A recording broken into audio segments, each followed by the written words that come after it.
தனியார் நிறுவன ஊழியரை அரிவாளோடு ஆக்ரோஷமாக விரட்டிய 5 பேர் கொண்ட கும்பல். காவலர் குடியிருப்புக்குள் ஓடி தப்பிக்க நினைத்த போதிலும் விடாமல் துரத்தி சென்று வெட்டி படுகொலை. தனியார் நிறுவன ஊழியரை 5 பேர் கொண்ட கும்பல் பட்ட பகலில் வெட்டி கொலை செய்தது ஏன்? எந்த அச்சமுமின்றி காவலர் வீட்டுக்குள்ளேயே புகுந்து இளைஞரை கொலை செய்த கொலையாளிகள் சிக்கினார்களா? பின்னணி என்ன?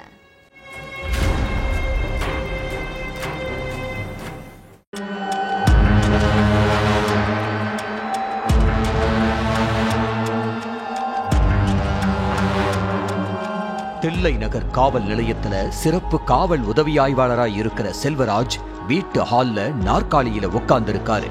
குப்பைய கொட்டிட்டு வீட்டுக்குள்ள வந்த அவரோட மகள் கதவை உள்பக்கமா தாழ்பால் போடுறதுக்காக நின்னு இருக்காங்க. அப்போ படக்குன்னு கதவை திறந்த ஒரு இளைஞர் ரத்தம் சொட்ட சொட்ட கிச்சனுக்குள்ள ஓடி இருக்காரு. அதை பார்த்து காவலரும் அவரோட பொண்ணும் அதிர்ச்சியாக அடுத்த நொடியே திபுதிபுன்னு வீட்டுக்குள்ள மேலும் 5 பேர் ஓடி வந்திருக்காங்க. கிச்சன்ல இருந்த கிரைண்டர் பின்னால ஒளிஞ்சுக்கிட்டு இருந்த இளைஞரை 5 பேர் கொண்ட கும்பலும் சேர்ந்து அரிவாளால வெட்டி சாச்சிருக்காங்க. அதை பார்த்த காவலரும் அவரோட பொண்ணும் கத்தி கூச்சல் போட்டிருக்காங்க. அந்த சத்தம் கேட்டு அக்கம் பக்கத்துல உள்ள காவலர்களும் அவங்க உறவினர்களும் ஓடி வந்திருக்காங்க. அதனால 5 பேர் கொண்ட கும்பலும் அங்கிருந்து தப்பி ஓடி இருக்காங்க. அந்த 5 பேர்கிட்டயுமே ஆயுதங்கள் இருந்ததுனால யாரும் அவங்க கிட்ட போக முடியல. அதனால கல்லையும் கட்டையும் எடுத்து அவங்க மேல எரிஞ்சு பிடிக்க முயற்சி பண்ணி இருக்காங்க. ஆனா ஒரே ஒரு இளைஞர் மட்டும்தான் கல்லெறிப்பட்டு கீழே விழுந்திருக்காரு. மத்த 4 பேரும் தப்பி ஓடிட்டாங்க.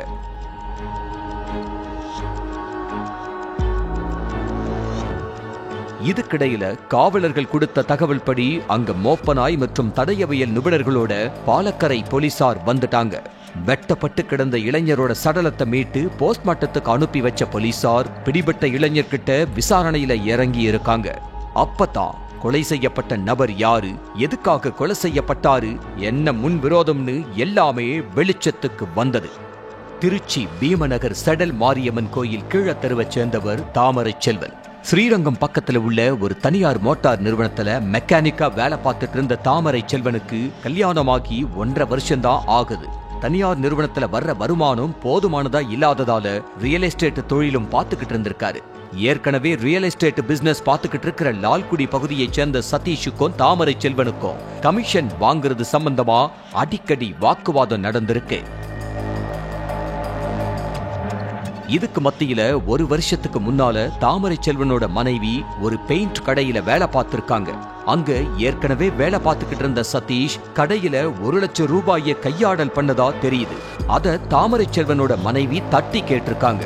அதுக்கு அந்த பொண்ண சதீஷ் தரக்குறைவா திட்டினதா தெரியுது.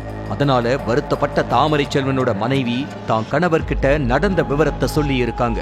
அதை கேட்டு ஆத்திரமான தாமரை செல்வன் பெயிண்ட் கடை ஓனருக்கு கணக்கு வழக்கு ஒப்படைக்கிறது என் மனைவிதான், அதனால பணம் கையாடல் பண்ணுனா கேட்கத்தான் செய்வா, அதுக்கு என் மனைவியே தரக்குறைவா பேசுறியான்னு சதீஷ் கிட்ட சண்டை போட்டதோட கன்னத்துல பலார்னு அரைஞ்சதாவும் சொல்லப்படுது.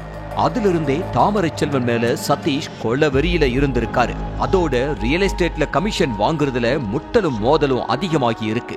அடிபட்ட பாம்பு சும்மா விடாதுங்கிற மாதிரி ஏற்கனவே அறை வாங்கின சதீஷ் கமிஷன்லயும் குடைச்சல் வந்ததால தாமரை செல்வனை கொலை பண்றதுக்கு பிளான் போட்டிருக்காரு.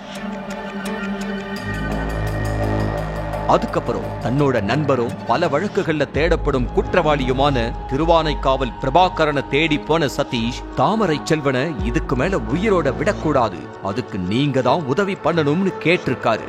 கொடுக்கறத கொடுத்தா உதவி உடனே பண்ணிடலாம்னு சொன்ன பிரபாகரன் ஒரு குறிப்பிட்ட தொகையை சதீஷ் கிட்ட இருந்து வாங்கிட்டு தன்னோட கூட்டாளிகளான மோகன், நந்து மற்றும் இளமாறனை கொலைக்கு கூட்டு சேர்த்திருக்காரு.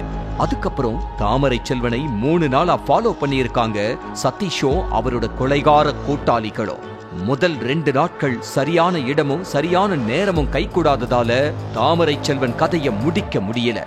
ஆனா சம்பவத்தன்னைக்கு காலை நேரத்துல பெருசா ஆள் நடமாட்டம் இல்லாததால கொலையை அரங்கேற்றம் பண்ணியிருக்காங்க.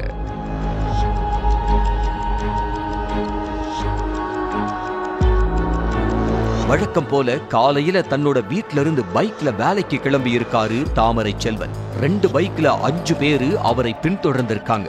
8:40 மணிக்கு பழைய போஸ்ட் ஆபீஸ் சாலையில வந்துட்டு இருக்கப்ப பல்சர் பைக்ல வந்த 2 பேரும் தாமரை செல்வனோட பைக்கை வழிமறிச்சிருக்காங்க.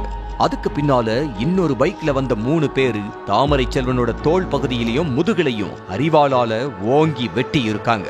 அதனால அச்சமான தாமரை செல்வன் காவலர் குடியிருப்புக்குள்ள போனாதான் உயிரை காப்பாத்திக்கலாம், அதுக்குள்ளதான் கொலையாளிகள் பயந்து வரமாட்டாங்கன்னு ஓடி இருக்காரு. ஆனா அதுக்கெல்லாம் அசராத 5 பேரும் காவலர் குடியிருப்புக்குள்ளேயே தாமரை செல்வனை அரிவாளோட விரட்டி இருக்காங்க. காவலர் குடியிருப்புல தரைத்தளத்துல இருந்த காவலர் செல்வராஜோட வீடு திறந்து கிடந்திருக்கு. அத பார்த்த தாமரை செல்வன் அந்த வீட்டுக்குள்ள ஓடி கிச்சன்ல இருந்த கிரைண்டருக்கு பின்னால ஒளிஞ்சிருக்காரு.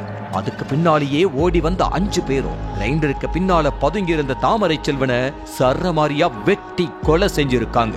அதுல காவலர் வீட்டு கதவு, சுவர், தரைன்னு எல்லாமே ரத்தம் தெரிச்சதோட வீடு முழுக்க ரத்த குளமா மாறி இருக்கு.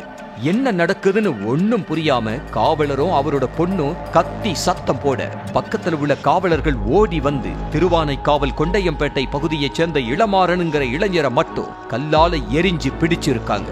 அதுக்கப்புறம் அங்க வந்த போலீசார் இளமாறன் கிட்ட விசாரிச்சப்பதான் மொத்த உண்மையும் வெளியே வந்திருக்கு. இதுக்கு மத்தியில தப்பி ஓடின மத்த 4 பேரையும் பிடிக்கிறதுல தீவிரமா இறங்கி இருக்காங்க போலீசார்.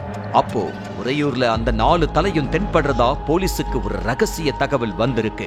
அதுக்கப்புறம் அங்க போன போலீசார் பிரபாகரன், சதீஷ், நந்து, கணேஷ் அந்த 4 பேரையும் மடக்கி பிடிச்சு கைது பண்ணி இருக்காங்க. கொலை நடந்த 5 மணி நேரத்துல 4 பேருமே சிக்கி இருக்காங்க. 400 காவலர்கள் குடியிருக்கிற காவலர் குடியிருப்புக்கு போக பீமநகர்ல ஒரு கேட்டும் மாசிங்பேட்டையில ஒரு கேட்டும் இருக்கு. இந்த 2 கேட்டுகளையுமே பாதுகாப்புக்கு ஒரு செக்யூரிட்டி கூட இல்லைன்னு சொல்ற மக்கள் அந்த பாதைய பலரும் பொது பாதை மாதிரி தான் பயன்படுத்திட்டு இருக்காங்க. அது மட்டும் இல்ல, காவலர் குடியிருப்பு சாலைகள்ல சிசிடிவி கேமராக்களும் இல்லைன்னு தெரியுது. இப்படி பாதுகாப்பு செக்யூரிட்டிகளோ சிசிடிவி கேமராக்களோ இல்லாததை தெரிஞ்சுக்கிட்ட பலரு சட்டவிரோத செயல்கள்ல தைரியமா ஈடுபடுறதாவும் சொல்லப்படுது. காவலர் குடியிருப்புக்குள்ளேயே, அதுவும் காவலர் வீட்டுக்குள்ளேயே பட்ட பகல்ல துணிச்சலா கொலை நடக்குதுன்னா பொது இடத்துல எத்தனை கொலைகள் நடக்கும்னு பொதுமக்கள் அச்சத்துல இருக்காங்க.